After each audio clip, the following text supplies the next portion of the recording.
Bonjour à tous. Je suis très heureux de rencontrer Stan Maillot, vraiment, qui est un des leaders, un des premiers combattants de la pédophilie et du sacrifice rituel et de toute cette folie moderne, qui n'est pas tant moderne, si moderne que ça, puisque ça existe depuis très longtemps. Alors il n'est pas question ici, il faut que ça soit clair, de discuter de la véracité de ces informations. Ces informations sont réelles, sont concrètes. Les DVD existent, les photos, les enfants, de viols de bébés de 3 mois existent par centaines de milliers, les vidéos par centaines de milliers. Il y a des centres informatiques qui ont été d'ailleurs dernièrement aux États-Unis, il y a un gros réseau de pédophilie qui est tombé. Donc c'est des tours de serveurs avec des centaines de milliers de photos et de vidéos, avec des enfants violés. Je crois que donc on n'est pas là pour discuter de ça. On est là pour parler d'autre chose, pour faire le constat. Donc si vous n'êtes pas capable, si vous n'avez pas la capacité intellectuelle, le courage humain de rencontrer, de faire face à ces informations, je vous invite à aller zapper sur TF1, vous pourrir l'esprit, vous salir l'âme et perdre votre temps misérable et laisser les gens travailler dans ce domaine-là, ça serait préférable pour tous. Par contre, je voulais faire rapidement, Stan, si tu permets, un petit truc très rapide hein, sur les, on va dire, une vingtaine de grosses affaires, très grosses affaires, que tout le monde connaît, que tout le monde peut accéder sur Internet, donc acheter des livres, enfin c'est très simple à faire. Alors donc, je ne pouvais pas ne pas parler de Jacques Duguay, célèbre pédophile, déjà depuis très longtemps condamné, enfin dénoncé par Serge de Beketch, feu Serge de Beketch. Jacques Duguay qui avait eu à un moment donné en Libération, hein, le journal du libertaire Serge July, 30 ans à la tête, 33 ans je crois à la tête de ce torchon. Donc Jacques Duguay qui nous expliquait, écoute bien, hein, il lui a mis deux pages pour pédophile, je cite, que le gamin demandait de lui-même la sodomisation et y prenait un réel plaisir qui était physique mais aussi affectif. Un enfant qui aime un adulte sait très bien qu'il ne peut pas encore donner aussi. Il comprend et il accepte très bien de recevoir. C'est un acte d'amour. C'est une de ses façons d'aimer et de le prouver. Ce fut le comportement avec moi de quelques garçons que j'ai sodomisés. Et puis, disant les choses comme elles passent, il aime ressentir dans son corps le membre viril de celui qu'il aime. D'être uni à lui par la chair, cela donne de grandes satisfactions. Donc, comme je vous le disais, si vous n'avez pas le courage, zappez. Ça donne envie de vomir. Je ne peux pas finir par décence la lecture de ce torchon. Tapez Jacques Duguay sur Internet, ces images, ces facsimilés de Libération sortent tout seuls. Nous avons monsieur Jean-Pierre Mocky qui a tourné un film, Les Balais écarlates. Donc, blackout total des médias, hein, dans lequel il dit, le plus simplement du monde, que des politiques, des flics, etc., faisaient des partouzes avec des enfants, notamment, il y avait un gardien, ou je ne sais plus, de Gaulle à l'époque. C'est tout le temps étouffé, c'est tout le temps, enfin, ça finit toujours comme ça. Donc nous avons aussi le fameux documentaire d'Élise Lucet, qui est passé le 27 mars 1999 sur France 3, hein, enfant de charnier d'enfants disparus, avec c'est un documentaire vraiment qui fout la trousse, qui fait très peur, c'est impressionnant, avec des enfants qui dessinent des mages, avec des pyramides sur le torse, avec des têtes d'enfants coupées, etc. Ce documentaire a disparu des archives de France 3 et Élise Lucet ne veut plus jamais en parler. Dans ce documentaire, on rencontre à la fin dans le débat un type qui parle de l'existence des fameux snuff movies, donc les films où on assassine les gens et qu'on vend très cher sous le manteau. Le fichier de la honte de Carl Zero, très impressionnant. Le fichier de la honte, je vous invite à le voir. C'est un documentaire qui est passé dans la chaîne La 13e rue. Tout ça, vous le trouvez sur Internet très facilement. Hein. Vous avez dans cette affaire un certain, donc c'est une interview de Karl Zéro et de Serge Garde sur BFM, je crois, donc dans laquelle Serge Garde nous explique l'affaire du fichier Zandvoort, donc un fichier de pédocriminalité, le CD-ROM Ulrich, dans lequel il y avait 172 visages différenciés, etc., de bébés violés, dont 42 ont été identifiés par des Français, des parents. En fait, les chiffres que lui avance ne sont pas très clairs, et Marcel Vergouzen n'est pas du tout content du travail que Serge Garde a fait. D'accord. Il a eu tendance à couvrir plutôt le fin fond de ce qui était problématique pour la juridiction française. Hein. Très intéressant. Pour information. Moi, tu sais que j'ai interviewé Marcel Vergouzen plusieurs jours. Oui. Et ce qu'il m'a dit de Serge Garde, ce qui apparaît sur notre reportage, n'est pas très reluisant pour lui. À mon niveau, autant ne pas lui faire de la publicité. Le travail qu'il a fait, qui permet de faire savoir que la problématique existe, est intéressant. Je ne suis pas certain que ce soit la bonne stratégie pour autant de dire c'est bien d'en avoir dit un peu, ça fait déjà avancer les choses, pour ne pas aller frapper là où ça fait mal et là où c'est dangereux de frapper, pour celui qui dénonce. Tu vois ce que je veux dire? C'est toujours pareil, c'est toujours pareil. Voilà, je referme la parenthèse. Toujours pareil. Donc on parle de... par exemple, Marcel Vergouzen a été condamné d'une façon inique et injuste, et le type qui a fait le témoignage a avoué qu'il avait reçu plus de 25 000 francs belges pour écrire ce faux témoignage. Mais c'est complètement délirant. Et bien sûr, la justice a statué que les enfants reconnus et identifiés n'étaient que des sosies. Enfin, c'est complètement délirant. C'est imaginer que la justice utilise cette technique dans notre quotidien. C'est-à-dire que vous reconnaissez quelqu'un, c'est celui qui vous a volé, cambriolé, égorgé votre femme, vous le reconnaissez et le flic à la fin dit non, c'est un sosie. Et sans rien d'autre. Sans autre explication, non, c'est des sosies, ok, bon, pardon, excusez-moi, il n'y a plus des sosies, il n'y a plus que des sosies, il n'y a plus de justice. Et dans ce cadre-là, les analyses biométriques qui peuvent être faites, elles sont mises de côté. Il y a des techniques, des analyses biométriques comparatives, on compare deux, on a une source d'origine et puis le visage qui nous intéresse, on fait une comparaison, et c'est utilisé contre le terrorisme. Oui. Mais là, comme par hasard, c'est plus bon, hein. Là, ça va être des psychiatres ou des médecins qui ne sont pas qualifiés qui vont prendre le relais pour nous dire non, non, ça ne correspond pas. Pièce suivante. C'est génial, c'est extraordinaire. C'est extraordinaire. Donc, hommage à M. Marcel Vergouzen pour son courage. Vraiment quelqu'un d'extraordinairement courageux, dont on a essayé ils ont essayé de l'assassiner en prison, très très malade, en lui interdisant les soins, et qui a même demandé de mourir. Il a demandé à un certain moment à être euthanasié, ça lui a été refusé. Il a manifestement énormément dégusté en prison, on ne sait pas dans quel état il en est sorti. Il est sorti quelques semaines après que nous ayons mis sur internet le témoignage, le reportage qu'on a fait sur lui. Je ne sais pas s'il y a une corrélation. Mais par contre, ce que je voulais dire au sujet de notre ami Marcel Vergouzen, c'est qu'il a été mis au secret à sa sortie de prison, à turn-out, et interdiction de communiquer de quelque façon que ce soit, et encore moins avec des journalistes. Or, il y a en ce moment des interventions qui semblent venir de lui sur Internet et sur Facebook, suis mon regard, sur Facebook, où il dit qu'il est en train d'écrire un livre avec les photos de famille qui le concernent, etc. Et il parle, il communique lui-même. Alors il faut savoir que Marcel Vergouzen est totalement anti-Internet, informatique. Il n'y connaît rien, ça ne l'intéresse pas. Et c'est quelqu'un d'extrêmement humble. Il est très très très dur de lui faire tirer le moindre mot, la moindre phrase sur lui.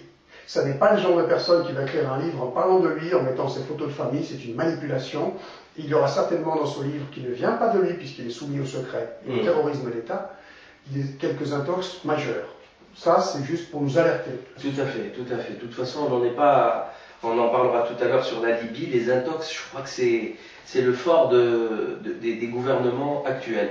Dans tous les cas, la mise sous silence au secret de Vergouzen est une preuve factuelle, définitive, de la véracité de ce qu'il dit. Parce qu'autrement, en quoi ça dérangerait qu'un fou dise des bêtises?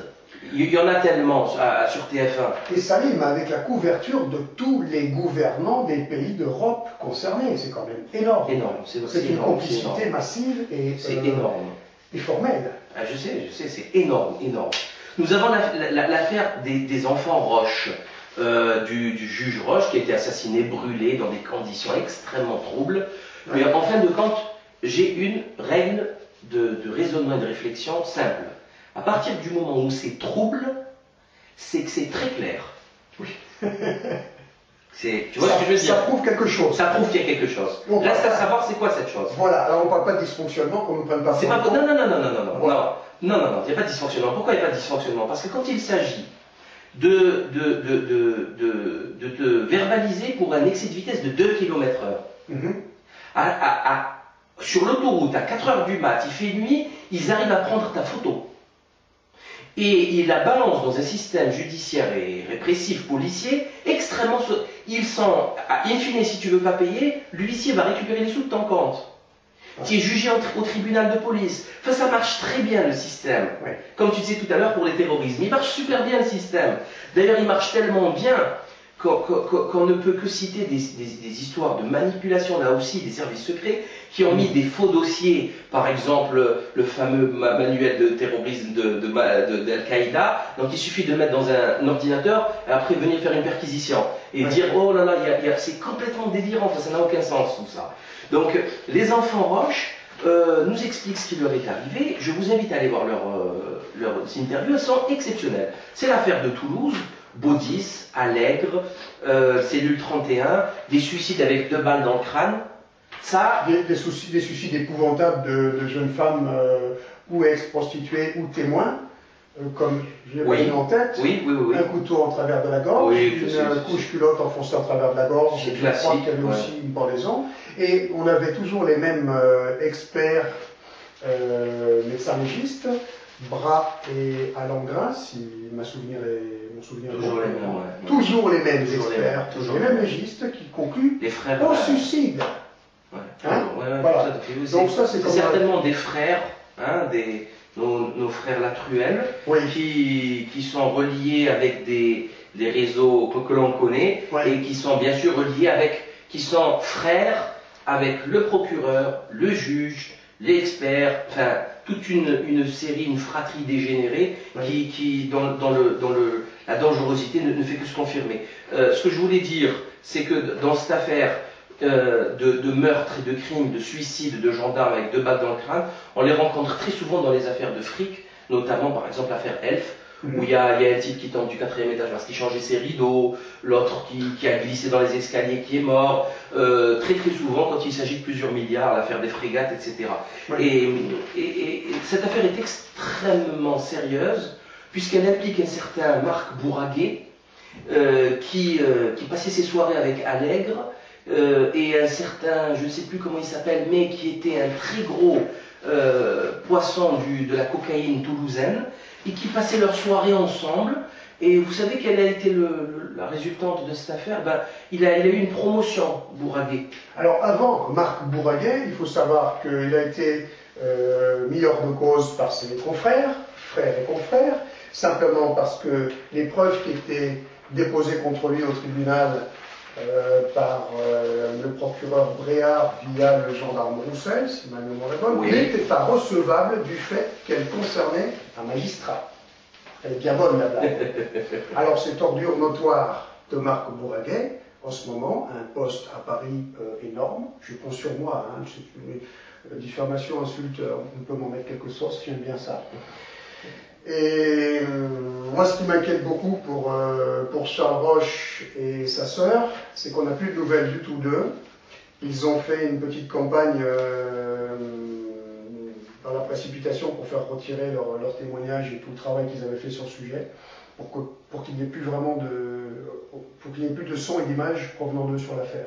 Alors, sont-ils terrorisés? Très certainement, menacés. Est-ce qu'ils sont allés plus loin avec eux? Je ne sais pas, mais en tout cas, on est quand même un certain nombre à vouloir avoir des nouvelles d'eux. Exactement. Ce sont quand même des magistrats.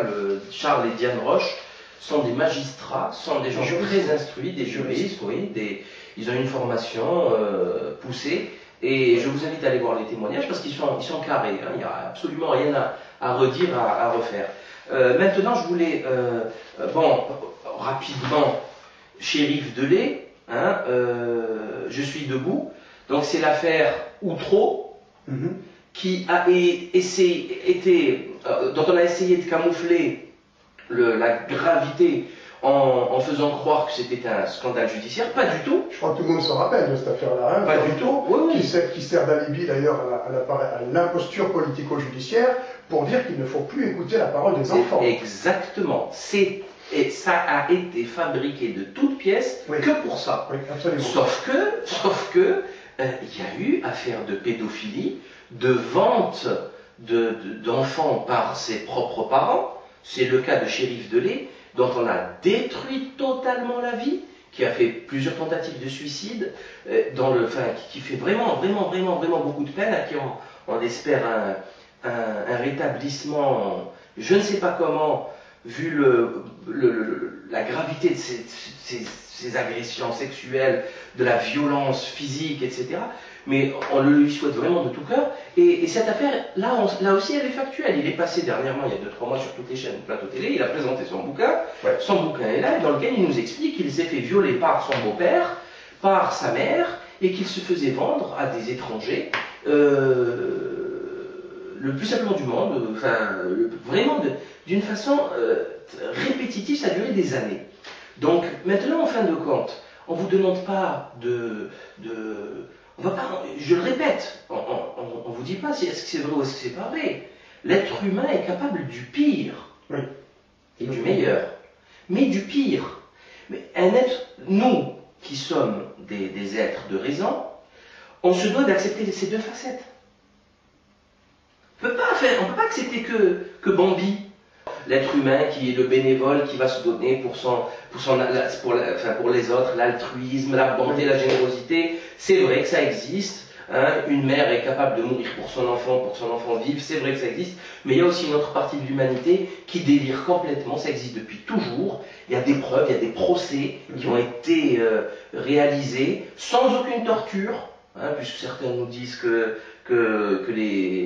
par exemple, des aveux ont été soutirés avec la torture. Non. Des procès avec des preuves factuelles, claires. Donc on n'est pas là pour remettre en question ça, hein, que ça soit clair. Si je peux me permettre, ce qui est très intéressant sur ce que tu dis, c'est que l'humanité, on est capable d'en tirer le meilleur comme le pire. Aujourd'hui, on n'en voit que le pire, me semble-t-il. On voit bien l'état de la planète qui reflète ce qu'on peut tirer de l'humanité et ce qu'on peut tirer aujourd'hui. Je crois que l'humanité est depuis la nuit des temps sous contrôle d'une entité qui met tout en œuvre pour vraiment en tirer le pire et dégénérer cette espèce au maximum pour en faire un grand bétail très facile à manipuler. Je ne sais pas ce que tu en penses, c'est la vision que j'ai moi de l'humanité. C'est rigolo parce que j'ai ramené un bouquin qui s'appelle La danse du diable de Gunther Schwab, la danse avec le diable plus exactement, exceptionnel, qui confirme absolument tout ce que tu viens de dire. Je n'ai pas lu, j'aimerais bien lire. Eh bien, ça ne saurait tarder. Celui-là, il est raturé de partout, mais on va se débrouiller. On va se débrouiller. Donc, Danse avec le diable explique exactement ça, c'est-à-dire qu'il y a une... Alors là aussi, j'aime bien faire, tu sais, comme on met un petit avertissement avant une vidéo. Il n'est pas question de savoir ici maintenant si le diable existe ou pas. On ne va pas faire du catéchisme, on va pas faire on n'est pas des prédicateurs. Primo, personnellement, je vous le dis clairement, le diable existe, que vous le vouliez ou non. Hein, et son existence ne dépend pas de votre croyance en lui. C'est clair. Maintenant, je vais vous dire simplement, de faire un effort intellectuel très simple.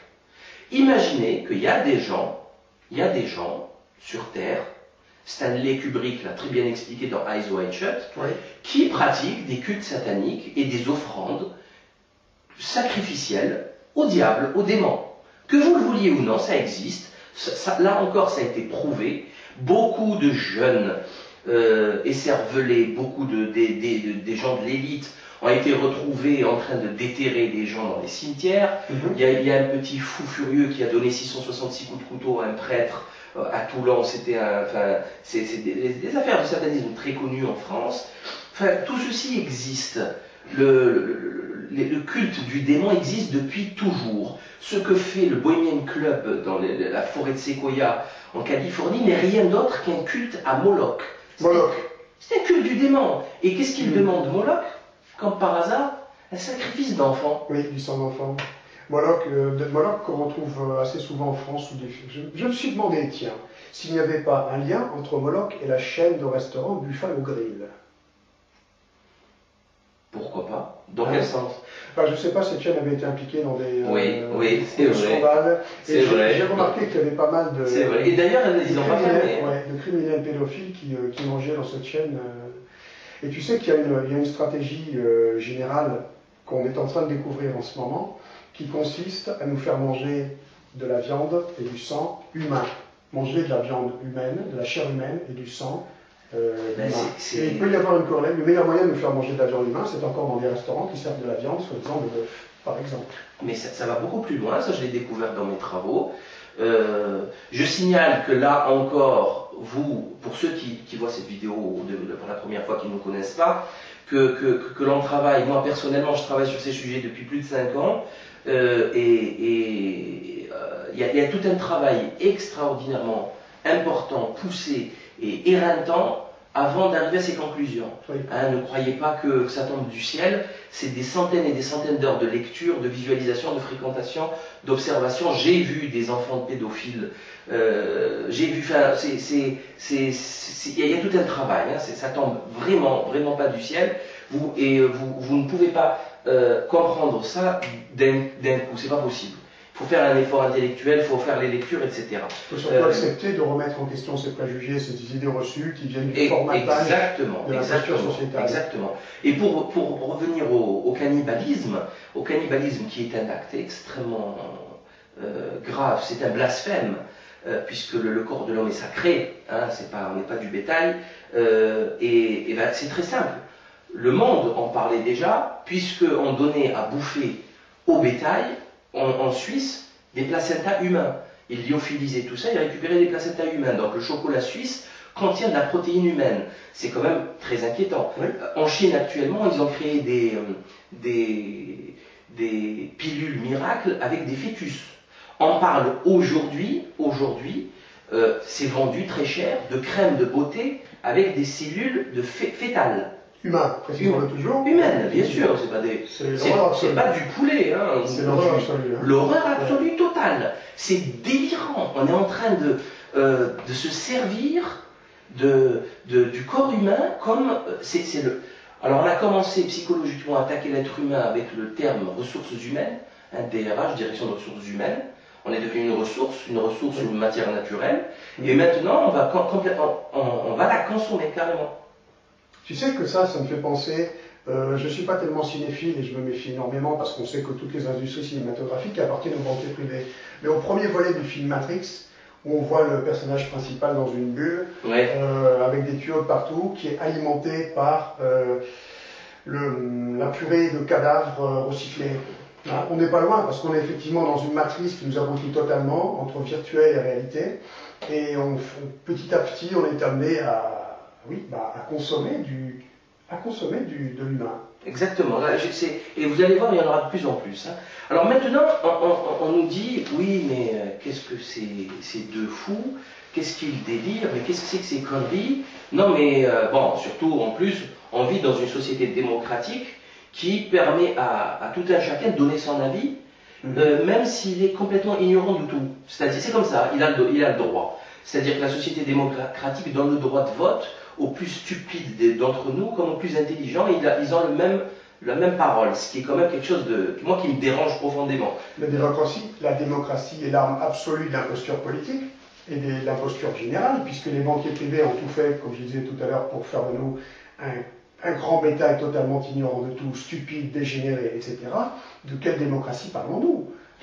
De ces gens qui vont bouffer au McDonald's, qui passent 5 heures par jour devant la télévision et qui pensent qu'il y a partousé, qu'il y a bouffé bien gras, et j'en passe des meilleurs. C'est ça la démocratie? C'est de là que nous allons tirer un espoir pour notre humanité, pour la planète? Ah, de toute façon, ça n'existe pas, ça n'a jamais existé. Mais c'est surtout l'aspect. Enfin, les gens se disent, ils ont tous ils se donnent ce droit de critiquer le travail, notre travail, en se disant oui, mais il délire, ou il abuse, ou il en fait trop. Enfin, il y en a plein, il y a plein. Tu les vois ces petits messages sur Internet. Moi, ça me fait doucement marrer parce que ceux qui disent ça, hormis les appareils de propagande style Concileo, qui sont des boîtes privées qui manipulent les forums, les forums, et carrément, hein, ils font des faux messages, ils décrédibilisent certains, etc. Mais il y a des gens, je connais des gens qui se permettent de critiquer, se dire non, mais qu'est-ce que c'est que ces conneries? Non, mais il n'y a pas de souci, on va encore amener d'autres preuves. Mais le problème, c'est que ces gens-là qui critiquent, enfin je sais pas, mais toi et moi, on a le courage de parler à visage découvert. Ah oui. Mais ceux qui nous critiquent, on les voit pas. Hein, ah, le clavier. C'est quand même... L'écran. Ouais. Ah oui, c'est génial. C'est génial. C'est génial. Non, non, c'est... Il y a une fois un type, il m'a insulté. Franchement, c'est très rare. Très très rare. J'ai dû recevoir dans toute ma vie de dissidence et de recherche de vérité, des milliers de mails. J'ai dû recevoir 5 mails insultants. Il y en a un, il m'a insulté, mais grave. Il m'a insulté. Il m'a pas insulté, il m'a insulté ma famille. Je te laisse imaginer. Je lui dis, où tu veux, quand tu veux, maintenant, tout de suite, dis-moi où j'arrive. Plus jamais aucune réponse. Ça m'est arrivé aussi. Plus jamais aucune réponse. Enfin, ces gens, bon, ils sont dégénérés. Et ils sont dégénérés, pourquoi? Parce que vous vous dites, vous, pourquoi tout ceci? Bon, vous avez peut-être raison, mais c'est pas possible. Les médias, ils en parleraient. Les politiques nous protégeraient. Mais ça se saurait. Ça se saurait. Sauf que les médias, j'ai oublié de le mettre là, mais il faut savoir... Council on Foreign Relations, CFR, les médias, regroupés, exactement, contrôlés par le exactement. Council on Foreign Relations. Ah oui, complètement. Ils sont complètement contrôlés par les banksters, c'est évident. Mais on va aller plus loin. Les dirigeants des médias sont totalement dégénérés. Berlusconi, l'affaire Ruby, c'est quand même très grave. C'est des mineurs, c'est des partouzes, avec Kadhafi, qui fait partie de la loge P2 d'ailleurs, propaganda douée italienne. Excuse-moi, comment ça c'est grave les partouzes avec des enfants? Ah, c'est excellent. Non, mais il faut vivre avec son temps. Oui, mais c'est... Voilà, tu vois ce que je veux dire. Et Berlusconi est un patron de médias, dans toute chose. Oui. Le patron de Skyrock, Pierre Bélanger, il a été condamné dans une affaire pareille de mineurs, de corruption de mineurs, avec inceste et des colorations satanico-sectaires extrêmement troublantes. Cette affaire, j'en reparlerai en septembre, puisque, bon, c'est beaucoup de choses à dire là-dessus. Patrick Binet, le patron de TF International, il s'est pas retrouvé dans une partouze où il y a eu un mort, une partouze homosexuelle avec un mort. Ah oui, c'est de la folie. Je vous rappelle quand même l'affaire DSK, dont on sait aujourd'hui que c'est un grand consommateur de prostituées, grand consommateur de partouzes, grand violeur, puisqu'il a fait des tentatives de viol innombrables, et on appelle ça un séducteur, hein, bien sûr. Je vous rappelle Bill Clinton et l'affaire Monica Lewinsky, à vomir, l'affaire Georges Tron, que tout le monde a déjà oublié, qui partouze à la mairie, dans les locaux de la mairie, avec sa conseillère à la culture.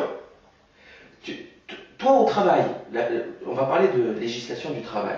Si tu réponds au téléphone à ton boulot pendant que tu bosses, c'est une faute grave. D'accord? Tu reçois un avertissement.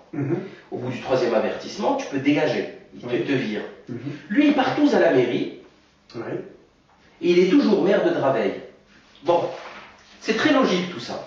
Alors encore on a de la chance parce que c'est de la partouze, c'est gentil. C'est pas comme ces braves magistrats de l'affaire Allègre qui organisent des viols collectifs de prostituées victimes dans les bureaux des tribunaux. C'est clair. Et moi, j'ai donc un dossier sous la main où des magistrats, des femmes magistrats, violent dans leur bureau des enfants venus témoigner d'agressions sexuelles qu'ils ont déjà eues de la part de leurs géniteurs, par exemple, ou d'assistants sociaux, etc. Et ça, le grand public ne peut pas s'imaginer que dans les locaux même des tribunaux, il y ait des viols organisés d'enfants témoins qui viennent témoigner. J'ai des dossiers comme ça sous le coude en ce moment. C'est abominable. Moi-même, je n'imaginais pas ça. Ça va jusque-là. Et des femmes, alors là je comprends pas, hein, des femmes qui violent des enfants dans leur bureau. Après, les enfants sont complètement brisés. Ils ne peuvent évidemment pas exprimer ce qui vient de leur arriver. Parce que là, oui, mais il est complètement fou cet enfant. Hein, pour dire mais c'est pas possible. Les parents attendaient devant, tranquillement, c'est pas possible. Cet enfant est fou. Donc tout ce qu'il a dit jusqu'avant, c'est fait exprès pour voilà. Totalement le chambouler. Ouais. Là, ils le détruisent. C'est le but du jeu. C'est définitif. C'est le but du jeu. Excuse-moi, donc je t'ai coupé. Pas du tout. Les mères qui partousaient dans leur... un ex-patron d'Interpol, le Sud-Africain Jackie Celebi, a été reconnu coupable d'avoir accepté des pots de vin d'un baron de la drogue.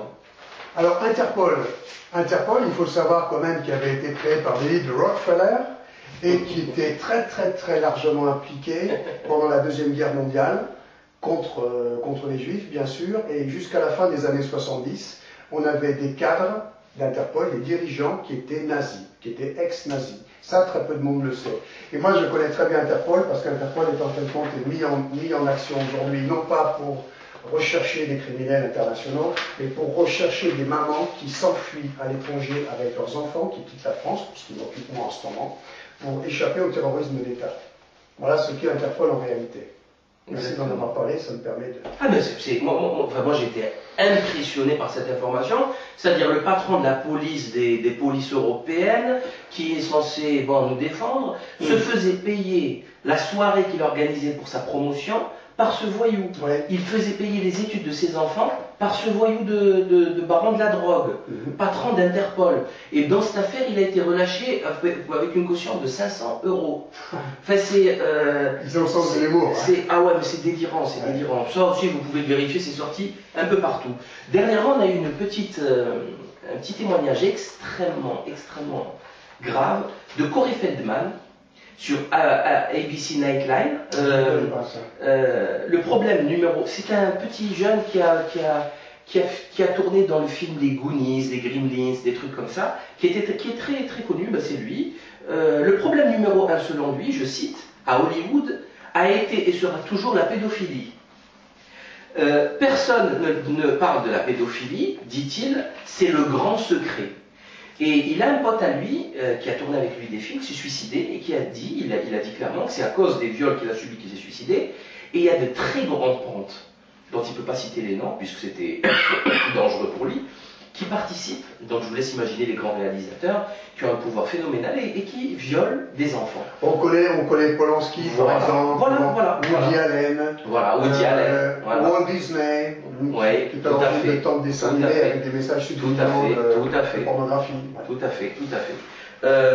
Hervé Villard, des GG d'RMC le 31 décembre 2010, nous explique très calmement, plein de juges politiques sans pédophiles, c'est connu, il y en a plein.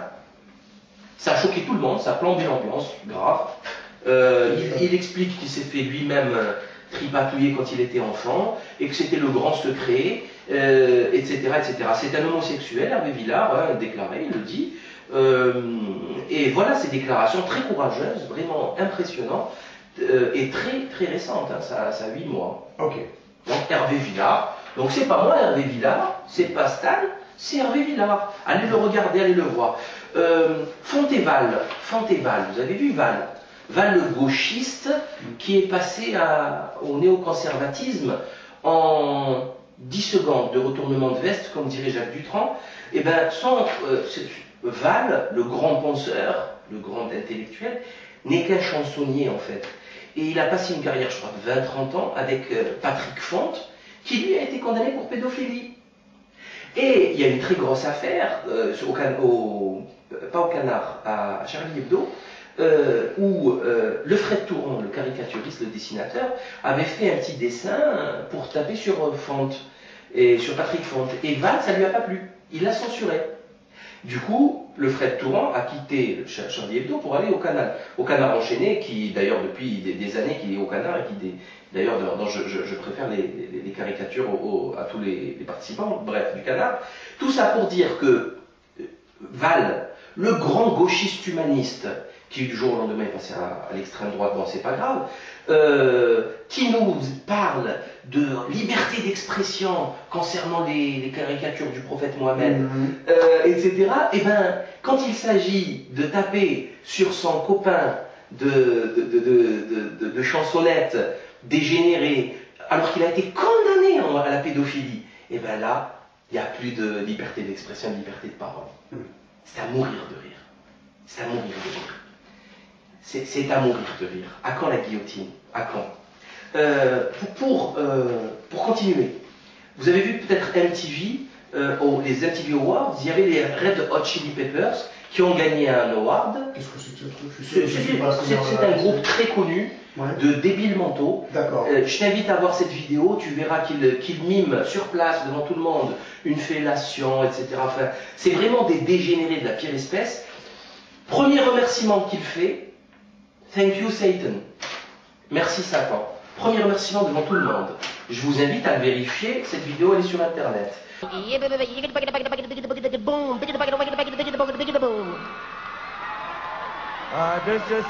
like to, first of all, I'd like to thank Satan. I'd like to thank Satan. I'd like to thank Satan. Ed Bradley de 60 Minutes CBS en 2004 interviewe Bob Dylan. Bob Dylan, très grosse icône du rock etc. Qui nous explique clairement dans cette vidéo, je vous invite à aller la voir, qu'il a vendu son âme au diable, au maître de ce monde. Il le dit clairement. J'ai vendu mon âme au maître de ce monde pour réussir dans la musique. Est-ce qu'il n'y avait pas un leader des Beatles aussi qui avait fait ces déclarations? Ah, plus que ça. Les Beatles, c'était des Beatles, c'était là on rentre dans un domaine, si tu veux, très grave. C'était des fervents admirateurs d'Aleister Crowley. Il y a beaucoup de choses sur les Beatles. De toute façon, sur tout le rock, surtout le rock, avec Led Zepp aussi. Led Zepp, Jimmy Page, qui a acheté le manoir d'Aleister Crowley, Aleister Crowley The Beast, La Bête, qui a écrit le livre le livre de la loi, et qui a créé l'église de Thélème, etc.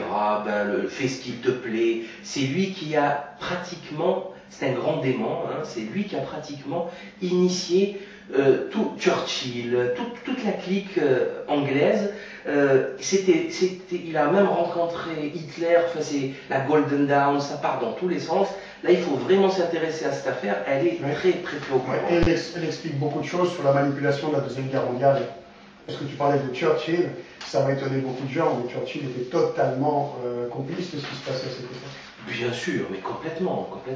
Mais complètement. Ça fait un peu de peine pour ceux qui ont eu des grands-parents comme moi résistants, mais qui étaient manipulés, et à 10 000 années-lumière de savoir ce qui se tramait en réalité. Ah oui. Il y en a un qui avait compris, c'était Céline, Louis Ferdinand. Il a perdu une oreille en 14-18, il a compris que c'était du n'importe quoi, qu'il n'y avait aucune raison d'aller dans des charniers pareils. Il a passé sa vie à condamner à écrire sur ça, et il n'a pas été entendu malheureusement. Juste pour finir, concernant l'horreur des médiateux, Cheb Mami, le grand railleur dégénéré, il s'est fait impliquer dans une affaire extrêmement grave, dans laquelle ça c'est un montage photo qu'on trouve sur internet. C'est un peu ce qu'il a fait, puisqu'il a couché avec sa photographe d'origine juive. Tu vas nous mettre ça en gros plan, j'espère. Bien sûr. D'origine juive, écoutez juste un peu cette histoire. Et son manager, Marcel Lévy, aussi d'origine juive. Donc il a couché avec elle, elle est tombée enceinte. Lui étant marié, il ne voulait pas de cette affaire. Sur le dos, a décidé de la faire avorter de force à Alger. Donc il a été condamné, il a passé de la prison, il a même fui la justice française. Après il est revenu, il vient de sortir et là il organise des tournées. Il a été interdit au Canada justement pour cette affaire. Donc qu'est-ce qu'il a fait? Ils ont séquestré la femme, ils l'ont torturée avec des aiguilles à tricoter pour essayer de choper le fœtus. Ils l'ont drogué, etc. Et après, quand il s'est fait attraper, il a crié au complot juif. Alors que son manager qui a fait ça, sa fortune est juif. Ça ne le dérangeait pas à ce moment. Par contre, maintenant, il crie au complot juif, ce qui n'a aucun sens, mais ce qui ne l'empêche pas, bien sûr, d'avoir commis ce crime, condamné dans les tribunaux. Dieu merci, la petite, elle est vivante. Oui, elle est vivante, elle a 5 ans aujourd'hui. Donc, ils sont tellement incompétents qu'ils sont incapables de réussir un avortement. C'est imbécile. J'aimerais faire une petite parenthèse au le complot juif. Et je pense que tu me regrouperas tout à fait dans cette démarche-là, appeler le peuple juif à condamner ce genre de mise en scène. Parce que ça n'est pas dans le sens de la paix, ce genre de manipulation.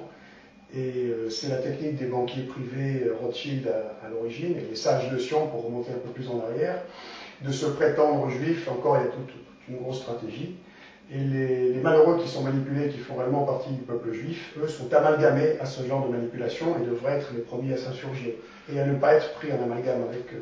ça c'est clair, ça c'est clair, je suis entièrement d'accord avec toi. C'est qu'il faut surtout pas faire l'amalgame entre le judaïsme déjà et le talmudisme, c'est deux choses totalement différentes, et surtout aussi entre les juifs et les ashkénazes sabbataïques et jacobiens, jacob-frankiens, qui est une secte, mais complètement timbrée comment dire, d'accélération de l'arrivée de la fin des temps. Elle existe aussi ailleurs, cette secte, par la dépravation totale, c'est-à-dire on accélère l'arrivée par une dépravation totale, puisque ce sont les Écritures. Enfin, c'est compliqué à expliquer, mais ça n'a strictement rien à voir. On retrouve ça dans la stratégie des sages de Sion, dans les protocoles des sages de Sion. C'est toujours le même discours. Avilir l'humanité par tous les moyens possibles. Tout est écrit. Sauf que, là aussi, puisque tu le dis, il ne faut pas faire l'amalgame, mais je suis entièrement d'accord, c'est que ce n'est pas le protocole sage de Sion, c'est le protocole de Weishaupt, des Illuminés de Bavière, déjà, qui était clairement, c'était exactement mot pour mot les sages de Sion. C'est Weishaupt qui a travaillé avec Rothschild. Tout à fait, financé par Rothschild. Oui, pour remettre à la sauce le protocole des sages de Sion. Et Weishaupt a écrit un peu plus tard, d'ailleurs, un autre document qui est très intéressant, qui est le Nouveau Testament de Satan, dans lequel c'est encore un petit peu plus clair. Je l'ai mis en ligne sur mon site. C'est intéressant. Et autre chose, c'est bien sûr ces protocoles des Illuminés, qui là aussi ne sont pas... C'est existé, il suffit d'aller à Ratisbonne, il y a des archives. Pour ça, c'est le plan de Lucifer, de Satan. Ce n'est rien d'autre que ce plan.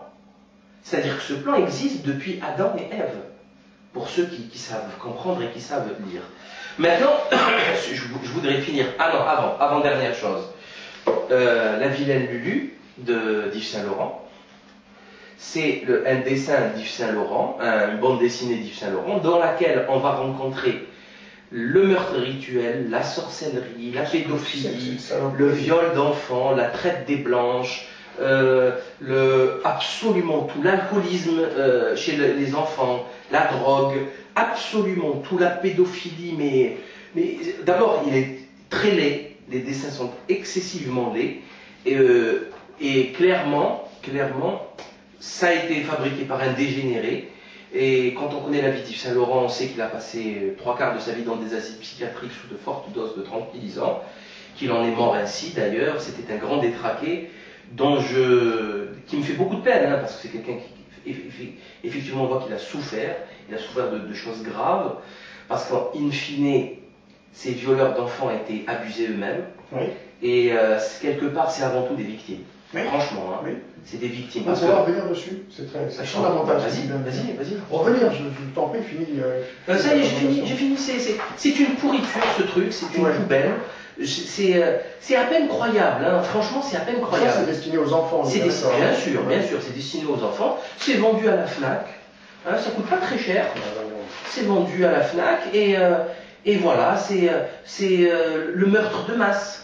Elle a empoisonné plein d'enfants, elle les a empoisonnés, elle les a tous tués. Assassinat de masse gratuit, voilà. C'est complètement délirant. Je ne comprends pas qu'est-ce que c'est que ce truc. On voudrait... qu'est-ce que ça a de subversif? Quel est l'intérêt de cette chose? Je ne comprends pas. Voilà. D'ailleurs, je ne veux pas comprendre des pourritures comme ça, il faut ça se jette à la poubelle. D'ailleurs, franchement, on devrait attaquer en justice, porter plainte pour ça. Oui. Mais sérieusement. Clairement. Bon, pourquoi pas? Mais pourquoi pas, au moins ça fera peut-être un petit peu de bruit.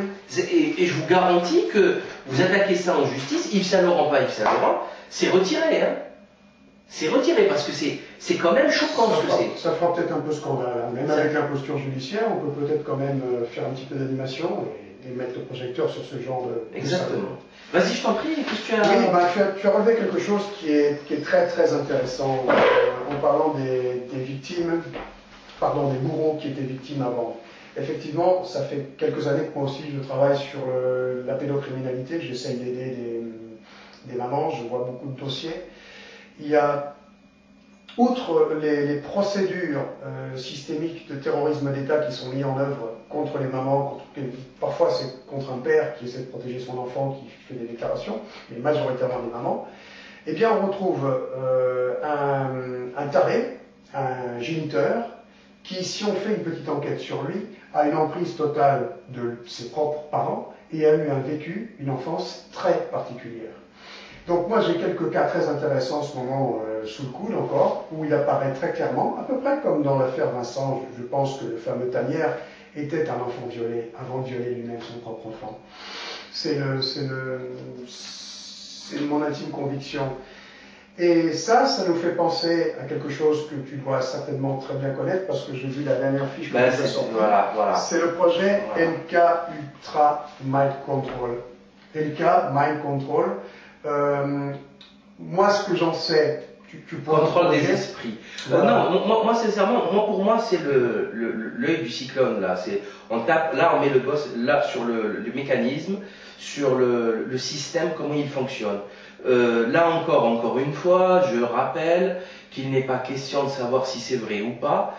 MK Ultra existe, c'est dans les archives de la CIA, ouais. C'est concret, c'est un système, c'est une science qui a été étudiée en premier, nous dit-on, par Mengele, Joseph Mengele, le psychopathe nazi, qui a été récupéré par l'opération Paperclip aux États-Unis, qui a travaillé là-bas sous différents noms, dans Schwartz, etc., qui est mort tranquillement dans son lit de vieillesse, et qui n'a jamais été inquiété, hein, quels que soient les grands scandales et les chasseurs de nazis, tout ça c'est du pipeau. Ça c'est du pipeau parce qu'il aurait fallu d'abord ramener Mengele. Bref, il a été protégé par le gouvernement des États-Unis.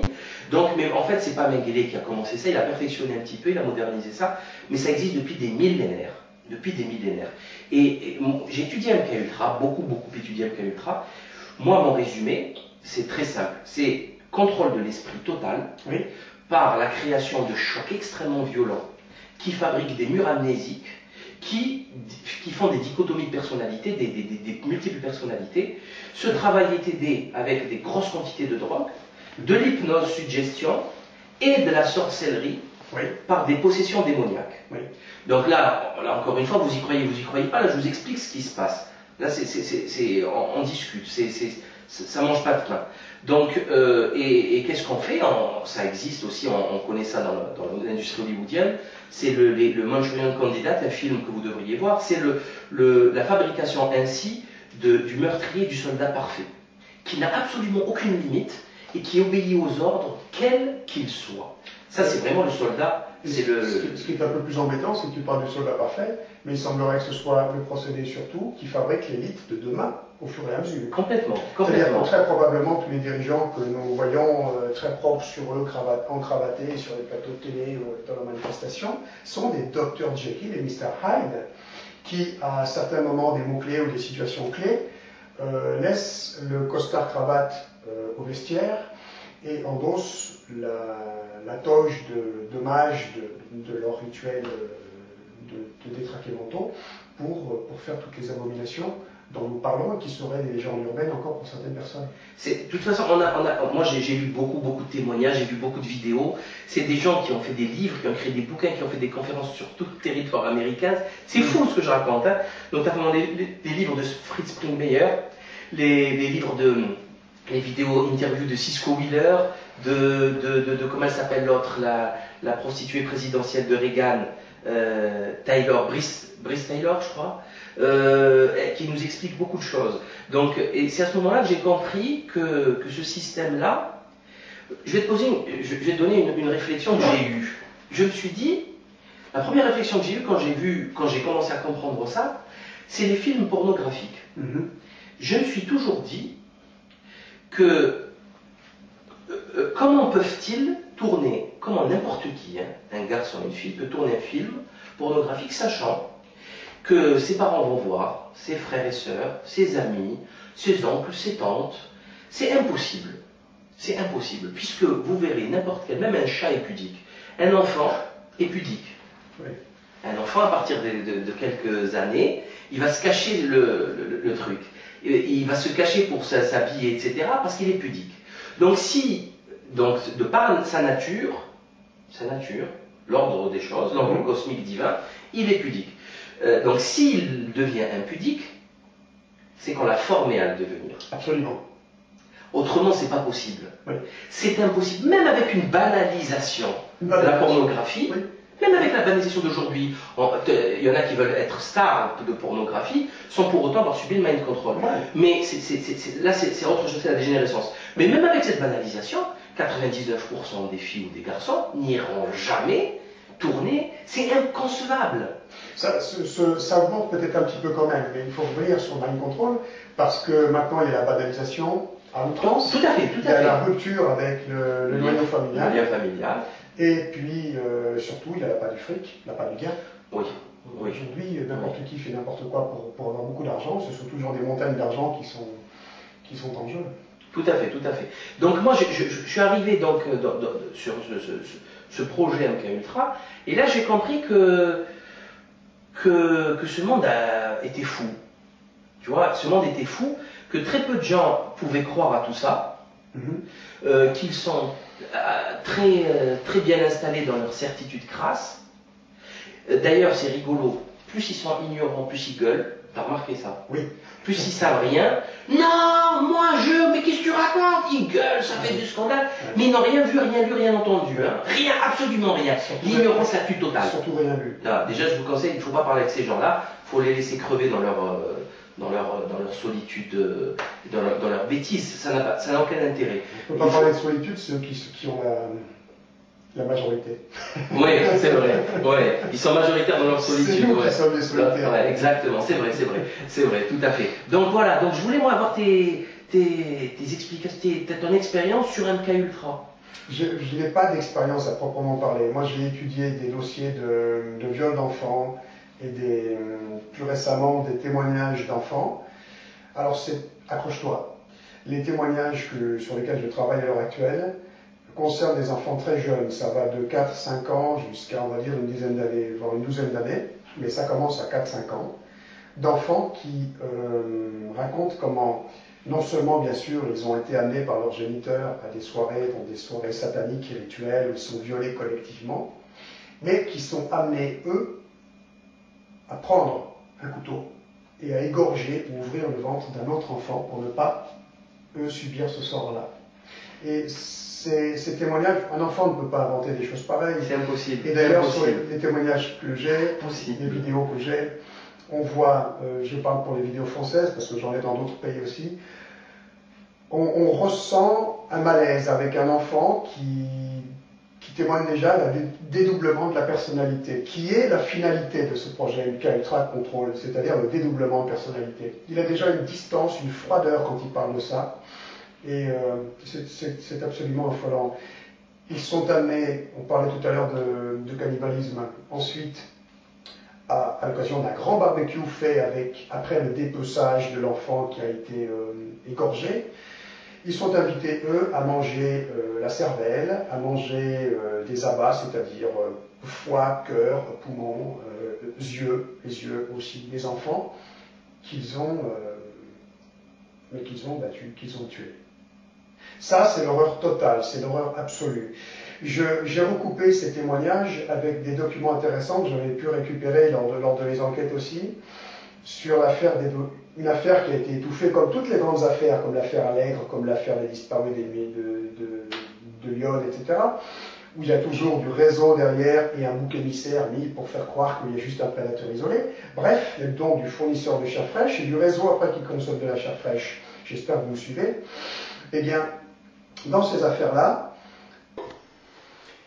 et donc cette affaire qui est une affaire d'archives que j'ai recoupée avec les témoignages beaucoup plus récents que j'ai, c'est l'affaire du trou. Les témoins X qui ont été scindés en deux. À ne pas confondre, je parle aux gens, avec Outreau, ça n'a rien à voir. Absolument. Dutroux, c'est la Belgique. Voilà. Marc Dutroux. Marc Dutroux, qui était le prédateur isolé, entre guillemets, d'accord, qui faisait bouc émissaire, pour protéger tout l'immense réseau belge qui implique en premier lieu les deux rois belges qui se sont succédés. Il faut le savoir. Exactement. Petite parenthèse, et la Fondation Princesse de Croy, la princesse de Croy, qui elle intervient dans le dispositif avec sa fondation pour protéger le roi belge de toute éclaboussure. Je ferme la parenthèse en termes d'imposture. L'affaire donc des témoins X, où j'ai moi les procès-verbaux des gendarmes Bill et de Bates. Régina Louf. Oui, Régina Louf. Alors les procès-verbaux originaux de ces gendarmes sont absolument épouvantables. Je les ai mis en ligne. Ils décrivent comment, par exemple, une maman, une jeune fille qui avait été violée et subit une césarienne à la sauvage avec un couteau. On lui arrache le bébé des entrailles pour le jeter au chien. Et on finit par violer cette malheureuse, en même temps la démembrer. C'est l'horreur absolue qui est décrite avec le roi belge, c'était Baudouin je crois déjà à l'époque, comme spectateur guest star, hein, comme VIP présent. Et parmi ces horreurs que je vous décris là, donc qui sembleraient être beaucoup plus formelles et répandues qu'on peut l'imaginer, pas seulement les nuits de pleine lune qui se passeraient dans des châteaux, dans des villas, mais je vous parle de la France là. En France, le fameux château Rothschild de Mentmore, je crois, dans lequel a été tourné Eyes Wide Shut de Kubrick. Il y en a partout. Il y en a partout. En France, en Belgique, mais moi pour le moment j'enquête un peu sur ce qui se passe en France aussi, c'est très intéressant. Eh bien, il faut savoir, pour revenir sur le projet MK Ultra, que ce projet fabrique d'un côté l'élite de demain. Ça, on l'a bien compris. Pour ça, donc, les enfants sont amenés par les prédateurs dans ces soirées pour se faire malaxer le cerveau, avoir une double personnalité, participer aux horreurs, être totalement impliqués dès le plus jeune âge, se faire remettre le poignard du grand maître à l'âge de 5 ans. J'imagine ce que ça fera quand ils en auront une trentaine d'années. Eh bien, ça sous-entend que d'un autre côté, on va amener de la chair fraîche pour ces enfants-là. D'accord? Eh bien, cette chair fraîche, comme on retrouve dans l'affaire des témoignages de l'affaire Dutroux, des témoins X, vient de viols sous X, de malheureux enfants qui ont donc été enfantés par le viol. On récupère les enfants, quand je dis on, ce sont les réseaux, protégés par l'imposture politico-judiciaire, notamment en France. Les réseaux récupèrent donc ces enfants, ces malheureux enfants, qui sont stockés dans des caves, dans des châteaux, dans des villas, en France. Et ces enfants, au besoin, quand c'est le solstice d'été ou le solstice d'hiver, ou la pleine lune ou la non-lune, ou bref, il y a quantité de dates aussi que nous allons mettre en ligne, ces enfants sont... Ça existe depuis des millénaires. Absolument. Ces enfants donc servent de proie, sont là pour être violés collectivement et eux dépecés, égorgés par les réseaux, par les prédateurs et par les enfants qui doivent devenir l'élite de demain. C'est là-dessus dont je voulais parler, ces fameuses caves qui existent bien en France. Pour moi, c'était le summum de l'abomination de ce que j'ai découvert. Dans l'affaire Allègre, au départ, parlait de ce genre de cave comme ça, où on torturait, etc. L'affaire Émile Louis, la cave de Dunant. Ça, je n'étais pas au courant. L'affaire Émile Louis, et derrière Émile Louis, qui était un fournisseur de chair fraîche, tu avais le fameux Dunant, Claude Dunant, qui aujourd'hui est libre, qui avait effectivement reconnu que sa cave servait avec sa compagne, et qu'il y avait une trentaine de notables d'Auxerre, dont des commandants de gendarmerie, des avocats, des juges, tout le gratin, qui défilaient avec cagoule pour torturer les victimes. Ouais. Ça, c'est l'affaire Émile Louis. Dutroux avait une cave, puisque c'était une fausse échelle. Le père de Vincent Tanière avait une cave. Tout à fait. Tout à fait. Je ne sais pas ce qu'il en a fait, mais il avait été prévenu, je crois, 3 mois avant qu'il y aurait une perquisition. Ils ont tous des caves, ces fournisseurs. C'est indispensable. D'ailleurs, la cave, c'est quelque chose de très symbolique. Ouais. C'est très symbolique, l'obscurité, le documentaire, les charniers d'enfants d'Élise Lucet aussi, il parle de sombres trucs souterrains, où ils passaient pour faire fabriquer le truc. Parce que le malin ne peut pas faire ça au grand jour. Voilà. C'est là où il faut que nous intervenions, c'est pour allumer les projecteurs sur ces horreurs. Exactement. Faire savoir qu'il ne s'agit pas de légendes urbaines, que ça existe bien. Exactement. C'est une stratégie. Ah bon, oui, je t'en prie, vas-y. Pour finir là-dessus sur les légendes urbaines, tu remarqueras qu'on fait tout pour nous faire mélanger les faits et les théories. Là, il faut être très très vigilant. Moi, par exemple, je ne vais jamais parler de reptiliens ou de je sais quelle espèce soi-disant extraterrestre. J'en ai jamais vu. Par contre, je sais que le satanisme existe. Je ne sais pas, par contre, moi, si Satan existe ou non. Je sais qu'en tout cas, le satanisme existe, que la croyance, elle, est bel et bien alimentée et nourrie, et qu'il en découle des horreurs absolument épouvantables, et que c'est bien cette énergie-là de mal absolu qui contrôle le monde, qui est au sommet de la pyramide de notre imposture sociétale. Exactement, c'est ce que j'arrête pas de leur dire. Ne croyez pas en Satan, mais il y a des gens qui y croient. Voilà. Moi, personnellement, j'ai une petite astuce de raisonnement. C'est que si ces gens fabriquent ça, c'est qu'obligatoirement Satan existe. Sinon, ils ne le feraient pas. Ça n'a aucun sens, parce qu'à un moment donné, on ne prend pas autant de risques pour faire dans le vent, tu vois. Mais bon, c'est vraiment pas problématique. C'est même pas important. Moi, ce qui m'importe... Il faudrait arriver à mettre d'accord les croyants et les non-croyants. Voilà. Ce qui m'importe, c'est est-ce que c'est vrai ou c'est pas vrai. C'est comme l'affaire DSK. Est-ce qu'il a violé, oui ou non? On ne le saura jamais. Mais dites-moi si c'est oui ou si c'est non. Ne me parlez pas du casier judiciaire ou de je ne sais quoi. Est-ce qu'il a violé, oui ou non? C'est factuel. C'est factuel. On peut se mettre d'accord là-dessus quand même. Oui. C'est simple. Tu es croyant. Oui. Que je respecte infiniment, avant tout par ton courage. Moi, je suis non-croyant. Et pourtant, nous discutons. La preuve est là. Je suis très content. Je ne savais pas que tu n'étais pas croyant. Et je suis très content de cette situation-là. Ouais.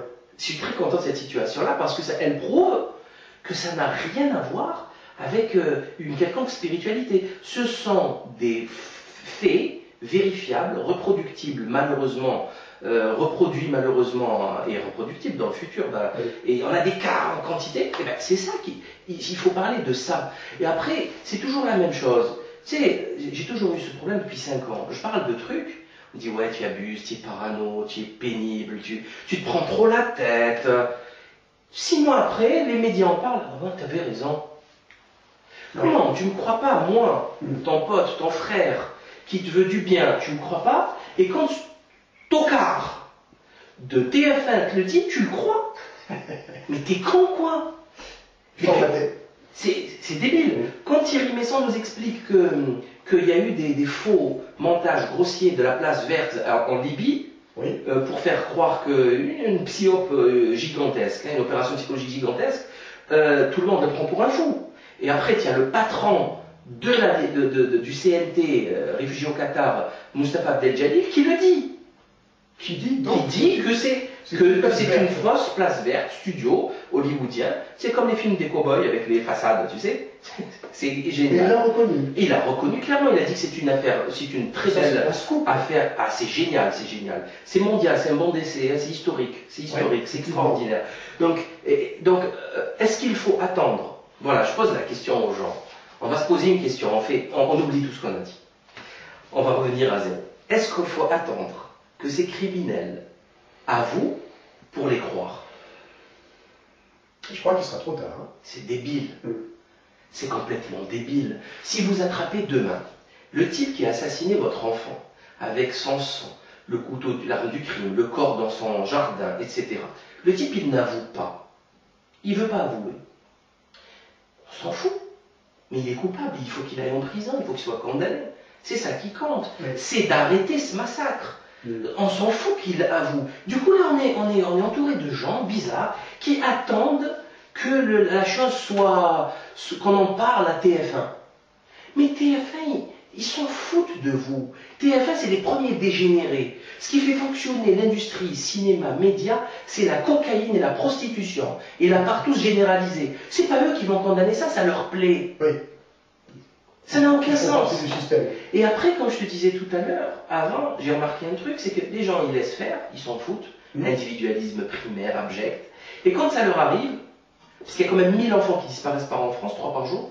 Au moins, pour ce qu'on sait. Pour ce qu'on sait. Sans parler de ceux qui sont enlevés dans les pays africains, nord-africains. Sans parler de ceux qui réapparaissent 3 jours. C'est des milliers. Qu'est-ce qui leur est arrivé pendant 3 jours? Va savoir. Donc ça, c'est pas moi qui le dis, c'est le garde des Sceaux de l'époque, j'ai oublié son nom, qui l'a dit, à l'Assemblée. 1000 enfants. Je pense qu'il reste un terreau d'inquiétude et je pense que la société, en dépit de son focalisation sur les victimes, reste encore assez indifférente. Par exemple, je reviens sur les disparitions.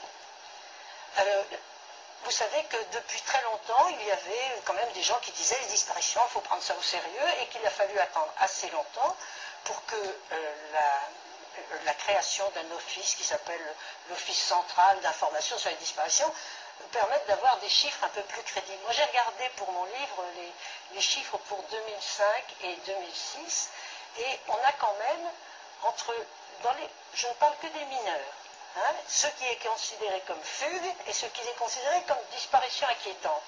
Je fais un chiffre sans doute partiel, d'ailleurs je n'ai que 2 ans, c'est pas beaucoup.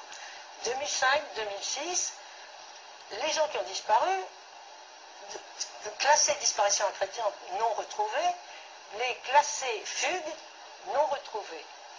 Eh bien, on arrive quand même à 400 personnes dans un cas et 1000 dans l'autre. 400 personnes, les chiffres sont à quelques chiffres près, c'est bon.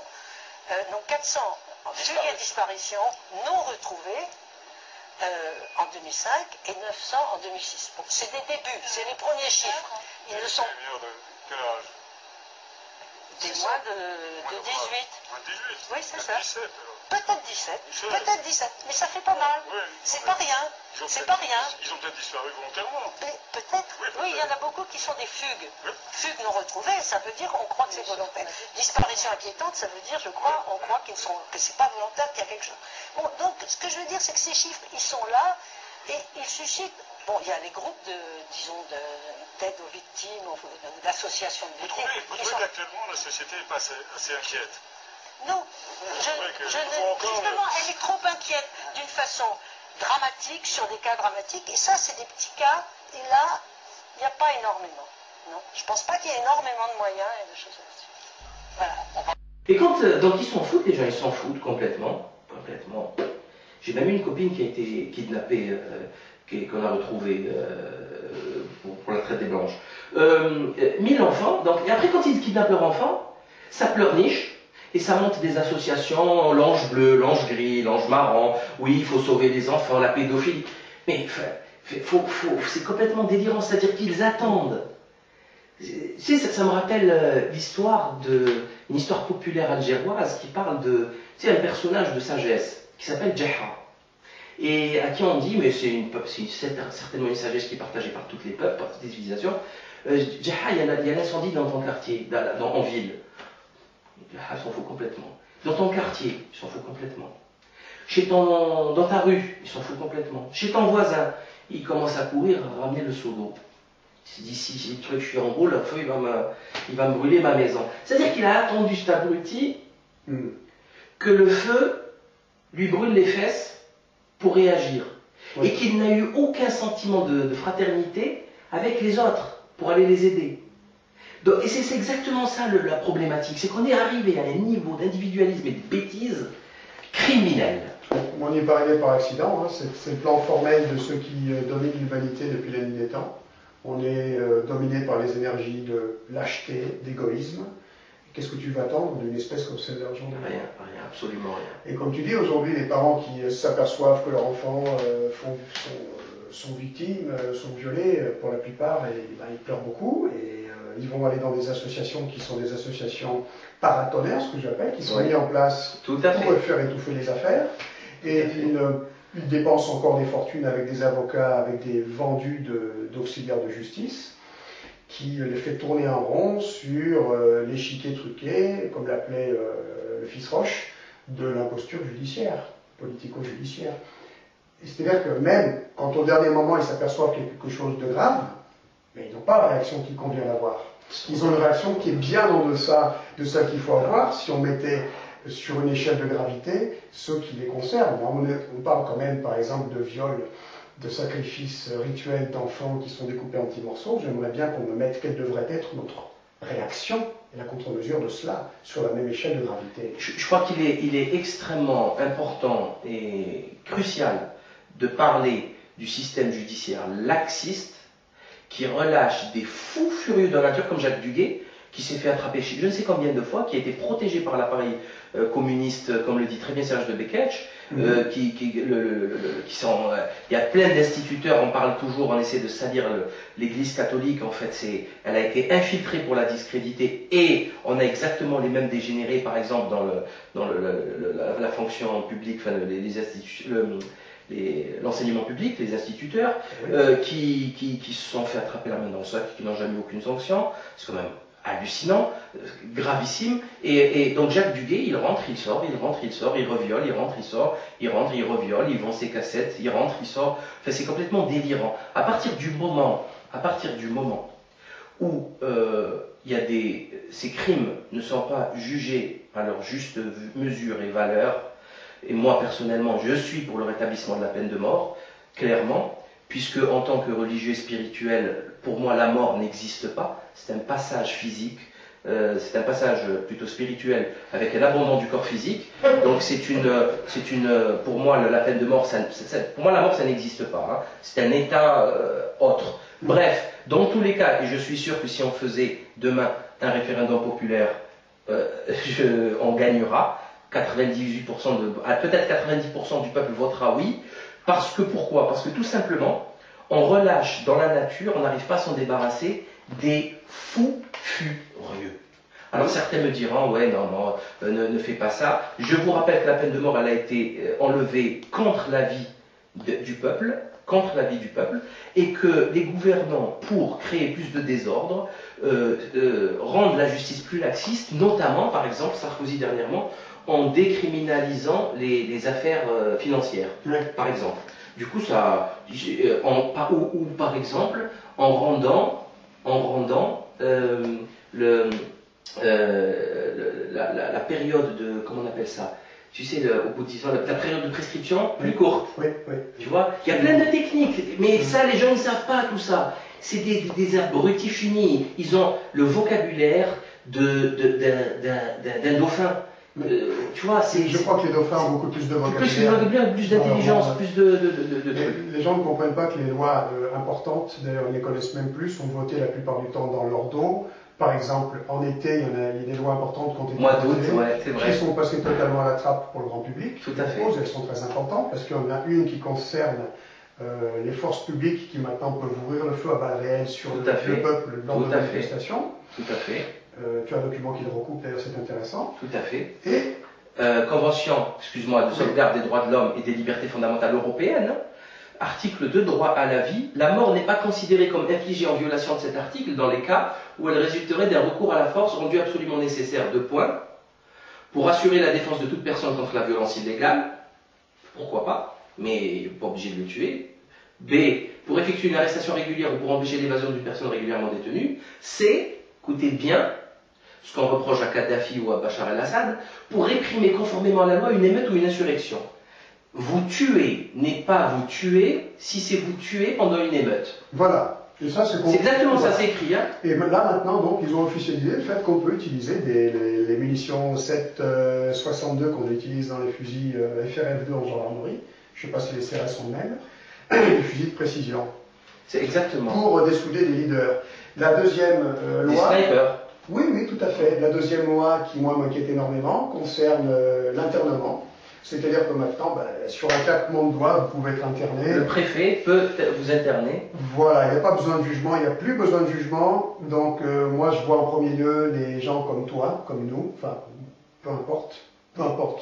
Surtout des mamans qui essaient de protéger leurs enfants, puis tous les opposants. Non, mais ils vont interner, moi, je sais comment ça fonctionne. Ils vont interner les gens qui n'ont pas de soutien. Oui, voilà. Les gens seuls, oui. Tu l'as dit, ils ont détruit le noyau familial, il n'y a plus personne. Moi, je suis épaté, j'ai vu des gens qui ne reçoivent jamais, des voisins qui ne reçoivent jamais personne. C'est impressionnant, je ne sais plus où elle est la famille, où sont leurs frères et sœurs, c'est délirant, c'est délirant. En Afrique, c'est pas comme ça. Non. En Afrique, il y a 40 000 personnes à la maison. On ne peut pas t'interner, il y a une émeute. C'est très important, ça c'est vicieux. Hein. C'est pour ça qu'on a détruit l'Afrique, parce que l'Afrique, ce sont des gens qui sont très sains, qui sont... Exactement. Je vois les efforts qui sont faits pour les pervertir, pour les faire venir dans notre enfer à nous, sociétal, et leur faire perdre toutes leurs valeurs fondamentales. Exactement. Parce que leurs valeurs sont fortes dans ces pays-là. Exactement. Je voudrais te contredire. Je veux t'attaquer sur un point. Je t'en Tu prie. me permets? Ah, bien sûr. La peine de mort, moi je suis contre. Ah, il n'y a pas de problème. Tu sais pourquoi je suis contre? Ouais. Non pas que moi j'ai pas envie de l'appliquer, mais je laisse mes envies de côté. C'est que ça se retournerait contre nous, mon ami. C'est nous qui serions guillotinés. Ah oui, oui. Bien sûr. Oui, C'est pas eux. Si Oui. les plus grands criminels sont Oui. dehors, ils nous narguent, ils sont aux commandes, ils tirent les ficelles. Oui, oui, La tout à loi fait. ne les concerne pas, tout Tout à est fait. inversé. Donc Tout à forcément, si la peine de mort était rétablie dans nos pays, mais ce serait une Tout à fait. catastrophe, parce Tout à fait. qu'on ferait les pires manipulations, nous serions des terroristes, nous Tout à sommes peut-être à l'heure actuelle des terroristes en fonction de nos propos Tout et à de fait. nos actions. Tout à fait. Nous serions- Ah non, je suis d'accord avec toi. Non, mais bon, moi, tu sais, la peine de mort, c'est un petit peu comme le royalisme. Tu sais, quand tu es pour un roi et pas pour la démocratie. Tu sais, on te traite de fou, de débile, mais en fin de compte, la peine de mort, c'est ce qui fait fonctionner les États-Unis d'Amérique, et tout le monde est à genoux bavant devant les États-Unis d'Amérique. Personne ne retrouve rien à dire là-dessus. Pas moi. Oui, non, enfin, tu vois ce que je veux dire, les élites. Bien sûr. Et personne n'ira faire de leçons à la Chine, hein, Mhm. personne. Donc c'est à géométrie variable, et c'est comme le royalisme. On te dit oui, le royaume c'est débile, vous êtes fous, c'est ridicule, mais c'est ancien, c'est ridicule. Par contre, ils sont tous émerveillés. Il suffisait de voir le mariage de William et je sais plus quelle cruche, comme ils étaient émerveillés devant la puissance et le faste de la reine d'Angleterre. Et il n'y a pas qu'un seul royaume en Europe, il y en a une dizaine. Hein, les pays nordiques, l'Espagne, la Hollande, la Belgique, il y a des rois partout, donc je vois pas qu'est-ce qui rendrait. Donc il y a quand même quelque chose de bizarre quand on discute ces choses-là. Je sais pas si tu as remarqué, il n'est plus question de raison. Les gens donnent des avis, des sentiments, débiles, sans argument, sans réflexion, sans approfondissement, ils te donnent des petits trucs comme ça, que ça n'a aucun sens, c'est pas intéressant. Par contre, ton raisonnement, je le trouve extrêmement subtil, parce qu'effectivement, il pourrait... Mais bon, je pense qu'il ne se gênerait pas à nous assassiner, ou à nous empoisonner, ou à nous... tu sais comment ça fonctionne, ça commence par un harcèlement fiscal, URSSAF, bidule, tout ça. Après, ils peuvent carrément te mettre pour quelqu'un qui fume du shit, de lui mettre 500 grammes dans la voiture et de faire une perquisition. Enfin, c'est tellement simple ce qu'ils font, sauf qu'il faut qu'ils sachent que à partir du moment où ils ne respecteront plus les règles, nous aussi on ne les respectera plus. Et que eux aussi, Il serait temps, hein. eux aussi sont fragiles face aux blessures et aux empoisonnements c'est des êtres humains, donc il faudrait quand même qu'ils se rendent compte de ça aussi, parce que quel que soit leur nombre, etc., à un moment donné ils rentrent chez eux. Tu vois, il rentre à la maison dormir avec sa fille, ses enfants, et sa femme, donc il est à un moment donné fragile. Tu vois, le préfet qui va signaler mon internement, je paye pas cher pour sa peau. Tu vois, c'est que ça soit clair. S'il croit qu'un préfet va m'interner parce que je parle comme je parle, et qu'il va me gaver de substances chimiques, je ne respecterai plus aucune règle. Là, nous avons un problème, Salim. Ok. Moi non plus, j'aurais envie de respecter aucune règle. Mais je crois que c'est ce qu'attendent ceux qui contrôlent le monde et l'humanité. C'est justement que nous allions en guerre contre ceux qui tirent les ficelles à leur niveau de l'imposture politico-judiciaire. Et ça va amener les gens à descendre dans la rue pour s'en prendre à des préfets, pourquoi pas, à des maires, à des gendarmes, à des policiers, que sais-je. Ça va faire un grand chaos. Pas le chaos de ceux qui dirigent tout. Eux, ils seront à leur terrasse, en train de boire du champagne Rothschild, et de contempler le spectacle. Tout à fait. Et nous allons nous entretuer. Nous allons nous entretuer entre musulmans et chrétiens, entre frères du peuple français d'origine immigrée et français d'origine de souche. Nous allons nous entretuer. Tout à fait. C'est ça qu'ils veulent. Ouais, là, je suis très très inquiet en ce moment d'ailleurs à ce sujet. Ah, je suis entièrement d'accord avec toi. C'est monté de toutes pièces depuis maintenant longtemps. Ça s'appelle de l'ingénierie sociale. Oui. On a parqué les gens, on leur a monté la tête, on les a décérébrés, notamment avec le consumérisme le plus effréné. Oui. Du coup, leur seul souci, tu sais, quand tu dis musulman, enfin, il n'y a pas de musulmans, il n'y a plus de chrétiens, il n'y a plus de musulmans. Je le dis, je le revendique, ça n'existe pas. Ils n'en ont que le nom, les origines ou l'habillement. Ou l'étiquette. Ou l'étiquette, voilà. Mais ça n'a strictement rien à voir avec la religion. Mais par contre, comme les chrétiens, c'est la même chose. C'est comme les chrétiens, exactement. Voilà, c'est des consommateurs, point final. Et en fait, ça a été monté de toutes pièces. Et moi, je crains énormément, vraiment, je crains énormément un faux attentat d'un faux barbu, style Al-Qaïda, Acme, tu sais, marque déposée, là, manipulé ou carrément créé, inventé par eux, avec un beau carnage. Tu vois, 300, 400 morts. Bien sanglant, bien horrible. Bien horrible, un stade de foot. Tu sais, un stade de foot, une bombe dans le stade, où il y a beaucoup de monde, où vraiment un truc pas beau. Qui fait monter l'émotionnel public. Qui va tout faire péter. Ils ont préparé les gens au niveau des séries télé à la torture et aux exécutions sommaires. Ça, tu le remarqueras, par exemple, 24 heures chrono, etc. Donc, pour la liberté, pour la démocratie, etc., tu as le droit d'exécuter sommairement un méchant, alors que c'est un truc à ne jamais faire. D'abord, c'est illégal, c'est inhumain et c'est stupide. C'est très stupide parce que c'est d'abord un prisonnier, ça s'échange contre un autre. Il y a des informations à en tirer, et d'abord c'est pas civilisationnel, c'est comme ça. Non, mais il ne faut pas confondre avec la légitime défense. Quand il faut protéger son enfant et qu'il n'y a pas d'autre solution que de trancher, eh ben oui. Non, bien sûr, on parle pas de ça, on parle de... La vengeance n'est pas... On parle d'un type comme ça, attaché à genoux, exécution sommaire. Exécution comme ça, pour rien, il a peut-être commis quelque chose, mais tu ne peux pas le tuer comme ça, il faut d'abord le juger. Il faut le juger, il faut écrire le jugement, il faut des traces, des archives. C'est comme ça qu'on est civilisé, autrement nous ne sommes plus civilisés. Et tu ne peux plus en vouloir aux barbares de te violenter. Tu es un barbare. Donc, du coup, c'est ce que tu dis. Donc, c'est vrai que là, je suis entièrement d'accord avec toi. C'est ce qui va arriver, tout le monde le sait. Ça va être initié par la crise. L'homme, quand il a faim, il devient extrêmement perturbé. Et là, la crise, maintenant, elle arrive vraiment. La crise arrive. C'était juste un petit test qu'on a eu. Exactement. Septembre, octobre, certains nous disent qu'on ne passera pas octobre. Il y a actuellement un plan de rigueur, alors que la situation est déjà très grave, on nous parle encore de plan de rigueur. Par exemple, je vous donne un petit chiffre tout bête, le sucre va augmenter en septembre de 40%. Mais alors que faut-il faire, Salim? Moi je pense que la première des choses à faire, tout de suite, là maintenant, c'est de faire des stocks alimentaires. Comme ça, le jour où il y a des troubles importants, on ne bouge pas. Donc on ne participe pas au désordre. Secondo, s'unir, recréer des liens. Ça c'est tu sais, c'est bizarre la vie, hein, le monde est bien fichu. C'est que bon, dans des situations de crise où il manque de l'argent, les gens vont se rapprocher. Tu vois ce que je veux dire? Par exemple, depuis que par exemple la location est très chère, les étudiants vivent en colocation pour partager les frais. Et espérant que les enfants resteront plus longtemps chez leurs parents, etc. etc. Par exemple, tu vois, par exemple là aujourd'hui, une femme qui a envie de divorcer parce que son mari ne l'emmène pas trop au restaurant, elle ne peut pas. Parce qu'elle s'en sortira jamais. Elle est obligée d'accepter. Et ça, pour moi, c'est bien. Parce que divorcer, pour des raisons stupides qu'on lit dans Marie-Claire ou qu'on regarde dans Gossip Girl, je trouve ça très inquiétant, tu vois. Du coup, voilà, cette misère va rassembler les gens, et le premier salut viendra de l'union du cercle familial et amical.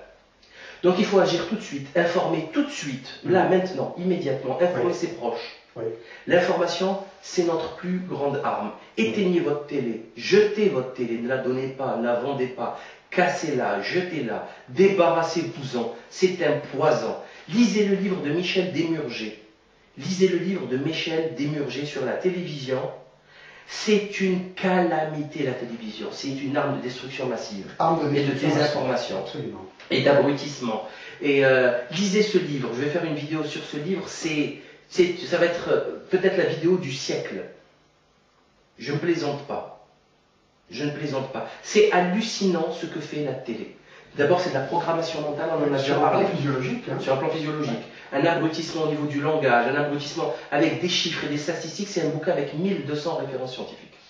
1200, c'est délirant. Même une thèse de 3e cycle ne contient pas autant de références. Ce type était un génie, et en plus, Il est écrit d'une manière extrêmement bien, enfin c'est très bien écrit, extrêmement rigolo, etc. C'est un livre majeur.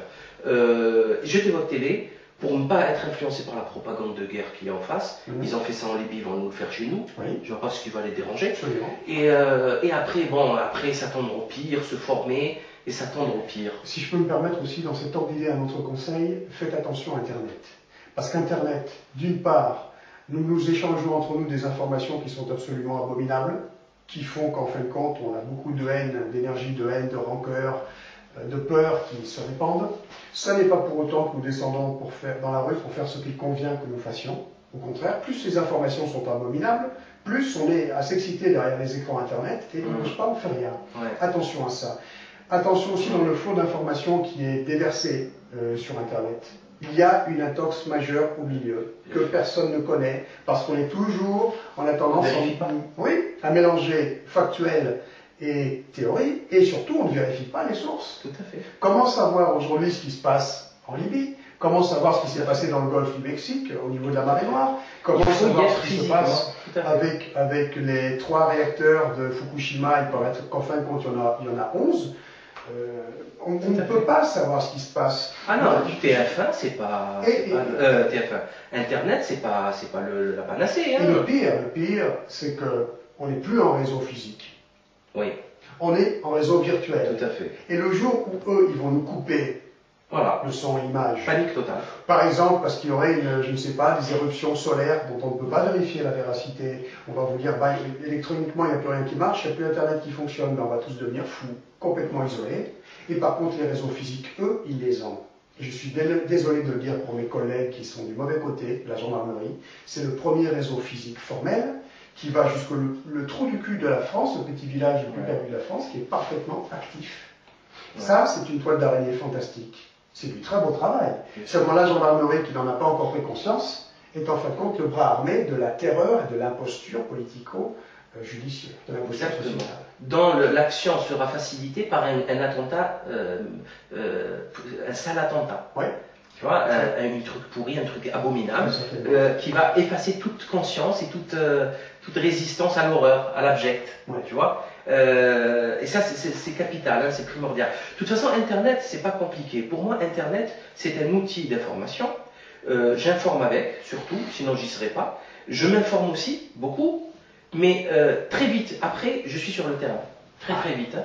Très bien. Très vite. Tractage, DVD, conférences, débats, enfin, on organise plein de choses. J'en parle. Je suis avec des êtres vivants d'ailleurs. Moi aussi.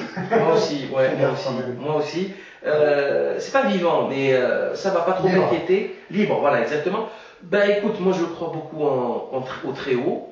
Je pense qu'une petite protection comme ça, petite protection quand même, on ne fait pas de mal, on essaie de faire du bien, donc... on a toi, tu as Allah de ton côté. Exactement. J'ai de mon côté les forces de l'univers. C'est peut-être la même chose. C'est exactement la même chose. Du moment qu'on se bat, nous, on lui donne un nom, c'est tout. On met notre vie en jeu pour la vie, avec un grand V. Exactement. C'est fondamental, on a forcément de l'aide. Pour la beauté et la vérité. Ouais. Ce que j'essaie de faire, pour la beauté et la vérité. Je voulais t'en parler un petit peu, je voulais passer cette petite information. Bon, j'essaie d'intervenir un peu sur Internet aussi, mais je ne suis pas très à droite de ce côté-là. En ce moment, j'essaie d'aider des mamans à fuir la France, carrément. À fuir le terrorisme d'État. C'est pas très facile.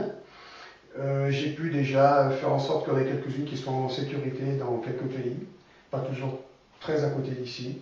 J'ai un petit réseau, j'ai travaillé longtemps pour l'avoir, mais c'est toujours pareil. Je manque de bonne volonté pour m'aider, je manque de fonds. Alors j'en parle. Bien sûr. J'interviens aujourd'hui sur Internet, j'ai encore des opérations à faire pour la rentrée, quand j'aurai fini, à partir de mi-septembre, qui sont dangereuses, toujours dans ce cadre-là. Donc ce sera peut-être la dernière fois qu'on me verra sur le net, parce qu'à chaque fois que je vais chercher une famille comme ça pour aller les mettre à l'abri, je risque gros. Et je voulais dire donc, ce qui est fondamental pour moi, c'est agir, c'est l'action. C'est pas nécessairement d'aller trancher la tête d'un criminel pédophile reconnu. Non, c'est d'aider son prochain. Bien sûr. C'est d'arrêter une situation de désordre et de toute façon, que ça soit clair, la loi est avec nous. Puisque laisser... Merci de le dire. Et oui, laisser ces situations, c'est une non-assistance à personne en danger. Exactement. Bon. C'est juste un jeu d'illusion. C'est un jeu d'illusion, totalement. Ils arrivent à nous faire croire. Un jeu d'illusion. Moi, par exemple, quand je vais chercher un gosse et sa maman pour aller les mettre en protection, et je suis obligé d'aller très loin pour les faire protéger, mais qu'est-ce que je fais? Je ne fais pas de l'enlèvement ou de la soustraction mineure. Je soustrais des victimes avec, en premier lieu, un témoin mineur qui veut témoigner, qui ne peut pas, et qui a le terrorisme de l'État qui lui tombe dessus. Qu'il faut protéger, ce que la loi ne fait pas, ce que les gendarmes et les policiers ne font pas parce qu'ils sont manipulés, parce que leur intégrité, ils ont mis un mouchoir dessus, je suis désolé de vous le dire. Parce qu'ils ont des plans de carrière et qu'ils ont des crédits insurmontables sur 40 ans. Ils ont leur idéal qui est détourné, ils bafouent leur honneur, ils acceptent de devoir bafouer leur honneur et leur intégrité, et au lieu de faire ce qu'ils ont à faire, eh bien, ils servent le terrorisme d'État. Et plus ils mettent le doigt dans cet engrenage, plus tout leur corps et leur âme y part. C'est comme ça. Et pour ces gens-là, d'ailleurs, pour mes frères gendarmes policiers, il y a un seul mode d'action, c'est de prendre un petit peu de recul et de comprendre que de leur situation, eh bien, il faut risquer sa propre peau, et la carrière, j'en parle même pas, pour aider des gens du peuple. Ils ont tué des gendarmes. Hein. Oui, et ben, ça, c'est honorable de se faire tuer. Il vaut mieux se faire tuer. Ah, ben c'est de très loin. De mon point de vue. Ah, de très loin. Moi, la mort, j'y crois pas. Pour moi, la mort n'existe pas. La mort, c'est un changement d'état. Donc la mort, elle est la bienvenue. Welcome. Ouais. Donc, ils n'ont aucun moyen de pression. L'argent, c'est pas eux qui décident de l'argent où il va. C'est Dieu qui fournit à ses serviteurs tout ce dont ils ont besoin. Argent, pouvoir, enfants. Donc, tout ceci n'a aucun intérêt. L'essentiel, je le dis et je le répète, c'est de vivre digne, debout, oui, au service de la beauté et de la vérité. Oui. C'est tout. Mais bon, tu fais quand même un peu peur à quelques-uns qui nous entendent et aux quelques gendarmes et policiers qui commencent à se gratter un peu la tête sur leur intégrité, sur le sens de l'honneur, sur le sens de la vie. On n'est pas obligé non plus de se faire tuer. Moi, ce que je propose, c'est qu'on s'organise intelligemment. Qu'on s'organise intelligemment bien sûr. contre le terrorisme d'État qu'on subit. Pour moi, travailler en espion, en catimini, aussi c'est quelque chose de très bien. Oui. Comme eux font, comme ces démons le font. Tu n'es pas obligé de crier sur les toits, tu fais ton travail, des types qui font leur travail dans leur coin, qui te donnent ces informations, etc. Ils ne sont pas obligés de se découvrir. Absolument. C'est actuellement le grand marché public des poubelles à Marseille, avec les Guérini qui vont tomber, il a démarré par quoi? Par une lettre anonyme. Une petite lettre anonyme qui expliquait ce qui se passait, avec des tournements d'argent public qui est extrêmement grave. Donc voilà, il y a tellement de choses à faire.